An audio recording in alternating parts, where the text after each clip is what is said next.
বাইরের কেনা ইলিশ ভাজা খেতে বেশ মজা লাগে। আজকে আমি এভাবে ইলিশ মাছ ভাজা তৈরি করে দেখাবো। পুরো রেসিপিটির সাথে থাকবেন, আশা করছি আপনাদের ভালো লাগবে। খুব সহজভাবে একটু টেকনিক করে তৈরি করে নিলেই কিন্তু বাইরের কেনার থেকেও বাসাটা তৈরি করা বেশি মজাদার হয়। তো চলুন আমি কিভাবে ইলিশ মাছ ভাজাটা তৈরি করেছি আজকে পুরো রেসিপিটি আপনাদের জন্য। এখানে নিয়েছি 4 পিস ইলিশ মাছ। মাছগুলোকে আগে থেকে ভালো করে পরিষ্কার করে ধুয়ে নিয়েছি। এখন নিচ্ছি হলুদ গুঁড়ো, লাল মরিচের গুঁড়ো আর স্বাদমতো লবণ। এরপর নিয়ে নেব কিছুটা সরিষার তেল, 1 চামচের মতো। তো সবগুলো তেলের সাথে মশলাগুলোকে একটু মাখিয়ে নিতে হবে হাত দিয়ে।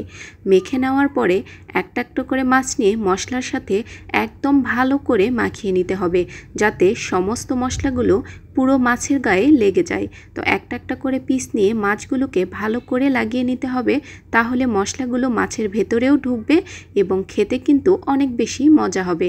তো সব মশলাগুলোকে আমি একটা একটা করে মাছের পিসে গায়ে লাগিয়ে নিয়েছি। এরপর মশলাগুলো যতটুকু রয়েছে সবগুলো ভালো করে মাখিয়ে এগুলোকে 10 মিনিটের জন্য রেস্টে রেখে দেব। তো 10 মিনিট বাদেই মাছগুলোকে ভেজে নিতে হবে। মাছ ভাজার জন্য দিয়ে নিয়েছি কিছুটা সরিষার তেল। আর এই ইলিশ মাছ ভাজা বাইরের মতো খেতে হলে অবশ্যই সরিষার তেলেই ভেজে নিতে হবে। এখন মিডিয়াম আঁচে মাছগুলোকে আমি ওলট পালট করে একদম মুচমুচে করে ভেজে নেব। তো এক পাশ হয়ে গেছে, অপর পাশটাকে উল্টিয়ে নিচ্ছি। তো দেখেই বুঝতে পারছেন কাজটা আমি কিভাবে করছি। তো মাছ ভাজা অনেকেই করে থাকেন, এভাবে একবার করে দেখবেন। তো আমি এর সাথে নিয়েছি 4টি শুকনো মরিচ।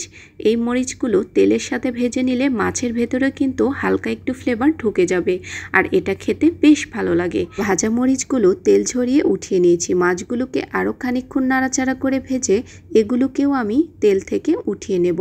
মাছগুলো একদম মুচমুচে করে ভাজা হয়ে গেছে। মাছ ভাজা তেলের মধ্যে আমি কিছুটা পেঁয়াজ ভেজে নেব।